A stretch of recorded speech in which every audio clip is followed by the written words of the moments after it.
Nous vous laissons admirer ce splendide paysage. Si vous voulez en voir plus, n'hésitez pas à nous rejoindre dans notre balade en province de Namur, en Belgique, dont le lien est proposé ici.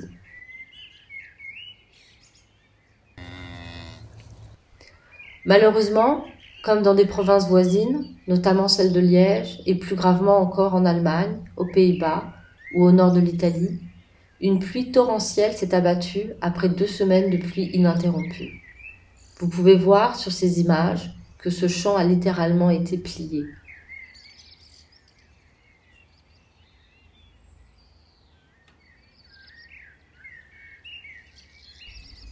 Ou bien, regardez ces 3 saules dont les racines ont été renversées par la petite rivière à leurs pieds. Il a fallu les abattre car ils gênaient la circulation. Nous allons aujourd'hui partager avec vous notre expérience sur la gestion d'une inondation légère. 2 vidéos à ce sujet. La première, qui concerne tout un chacun, présente les premiers réflexes à avoir et surtout les outils manuels pour évacuer l'eau de la manière la plus efficace possible. La seconde présente les outils électriques qui sont un complément essentiel aux outils manuels avec la réserve que l'électricité fonctionne encore. Avant de commencer, nous devons vous dire que nous abordons ce sujet avec une grande humilité, le destin ayant frappé bien durement de nombreux foyers, avec parfois le décès de proches. Nous tenons à exprimer ici toute notre compassion pour les personnes touchées dans la région et au-delà. Subir une lourde inondation est synonyme de drame personnel et de situation profondément traumatique. Mais venons-en au sujet de cette vidéo. Soyez très sensibles aux signes avant-coureurs. Dans l'après-midi de la veille de l'inondation, cette flaque d'eau est apparue dans notre salle à manger. Pour les premiers réflexes, je sais que ce n'est pas facile à faire, mais surtout, ne paniquez pas et essayez de garder une approche la plus rationnelle possible. Si vous n'êtes pas assez nombreux, il faut chercher de l'aide.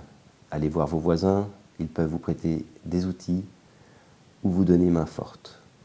À titre d'exemple, mes voisins m'ont prêté leur raclette et m'ont spontanément proposé leur pompe. Je saisis l'occasion de cette vidéo pour les en remercier. Surtout si vous êtes seul. Outre la difficulté de faire face à ces quantités d'eau, affronter cette situation est une réelle épreuve dans laquelle vous ne devez pas rester isolé. Appelez vos amis, votre famille, des collègues. Appelez votre assureur, c'est une démarche à faire de toute façon. Il pourra également vous donner quelques conseils et vous apporter un peu de réconfort. Quoi qu'il arrive, ne restez pas isolé.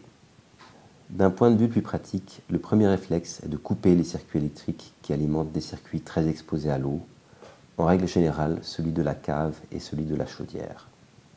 Ensuite, il faut littéralement sauver les meubles.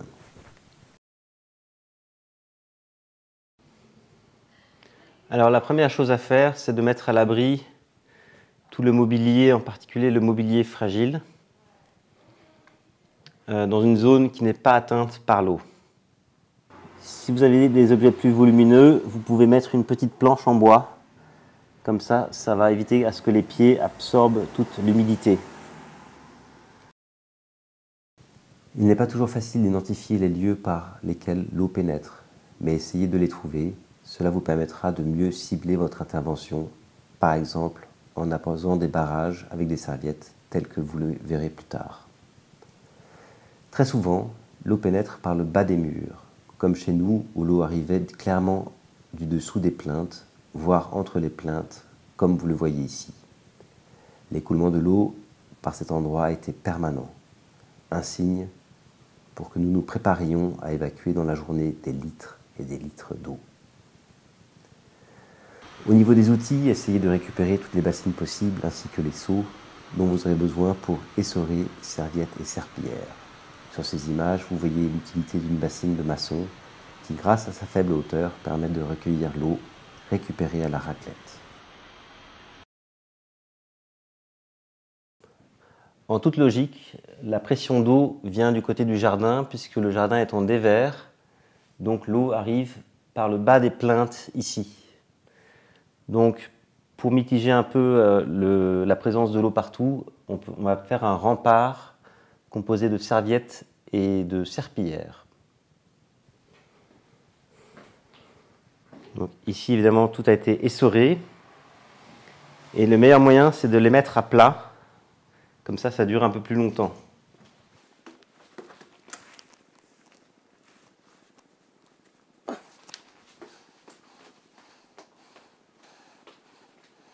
En règle générale, on dispose chez soi plus de serviettes que de serpillères, ce qui ne tombe pas plus mal, car les serviettes de toilette ont une meilleure capacité d'absorption que la serpillière. Donc prenez ce que vous trouvez. Si vous n'avez pas de vieilles serviettes, prenez celles que vous avez. Elles se laveront en principe facilement.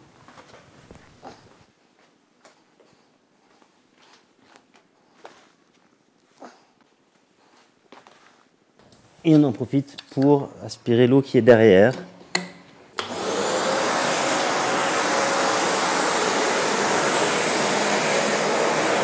Bien sûr, la durée d'efficacité d'un tel barrage est limitée dans le temps, ce qui signifie qu'il faut, en fonction de la vitesse de pénétration de l'eau, les essorer toutes les 5 minutes, toutes les 10 minutes, toutes les demi-heures. Voilà les amis, voici votre programme de la journée. Vous allez passer votre temps à essorer serpillères et serviettes. Mais rassurez-vous, vous aurez le loisir d'alterner cet exercice avec celui de la raclette, dont je vais vous parler dans une minute. Et si vous avez du courant, n'hésitez pas à mettre de la musique. Elle vous tiendra bonne compagnie comme toujours. Ce ne sera cette fois par contre pas la même que celle de ma vidéo sur comment trouver le bon circuit électrique en cas de travaux. On change de registre les amis. C'est parti!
Autre moyen de faire un rempart, ce sont des vieux tapis longs comme ça.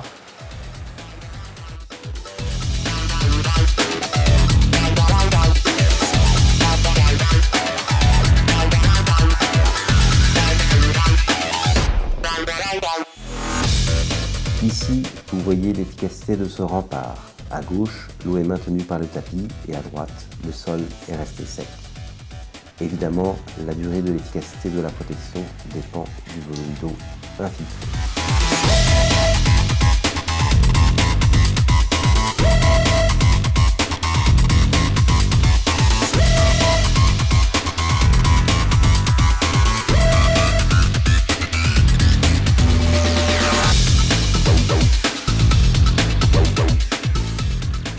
La raclette est l'outil qui vous permet de récupérer le gros de l'eau.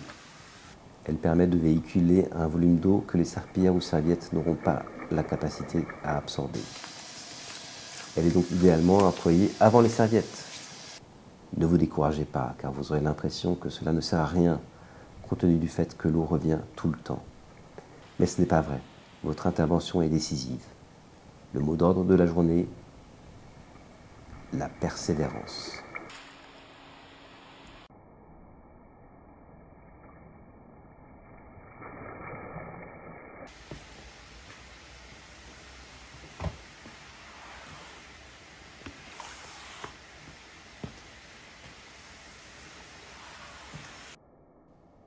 Donc ici vous voyez l'effet de la raclette, vous voyez derrière la raclette c'est quasiment sec. Ici à droite avant et à gauche après la raclette. Ceci est une image très importante pour la raclette et il faut veiller à ce que l'eau soit évacuée de la maison. Vous voyez ici à nouveau l'utilité de la bassine de maçon qui permet de collecter l'eau afin de la sortir de la maison. Si vous en avez l'occasion, veillez au passage à verser l'eau directement dehors ou à l'égout, car verser les bassines et les seaux dans un évier vous prendra plus de temps et, dans la précipitation, vous risquez d'en mettre à côté et recommencer à zéro. Pour en revenir à la raclette, très souvent, on pousse simplement l'eau dehors par la porte d'entrée. Avant de conclure, quelques images des pièces dont l'eau a été évacuée et elles se sont à nouveau couvertes d'eau 5 minutes après. Alors n'oubliez pas, restez persévérant. Chez nous, cela a duré une bonne journée. Voilà les amis, cette vidéo sur la gestion des inondations légères se termine. J'espère que vous l'aurez trouvée intéressante. Si c'est le cas, laissez-moi un like ou bien abonnez-vous à la chaîne. Je vous souhaite en tous les cas que vous n'ayez pas à affronter une telle situation. Si votre maison n'est pas exposée à ce type de risque, peut-être la rencontrerez-vous dans votre maison de vacances. Vous n'aurez donc pas perdu votre temps aujourd'hui. Si par contre votre maison est exposée, je ne peux que vous recommander de vous équiper d'appareils électriques que j'aurai le plaisir de vous présenter dans ma seconde vidéo sur le sujet. Sinon, j'espère vous retrouver très bientôt sur Happy Hour TV One pour des occupations de travaux bien plus sympathiques.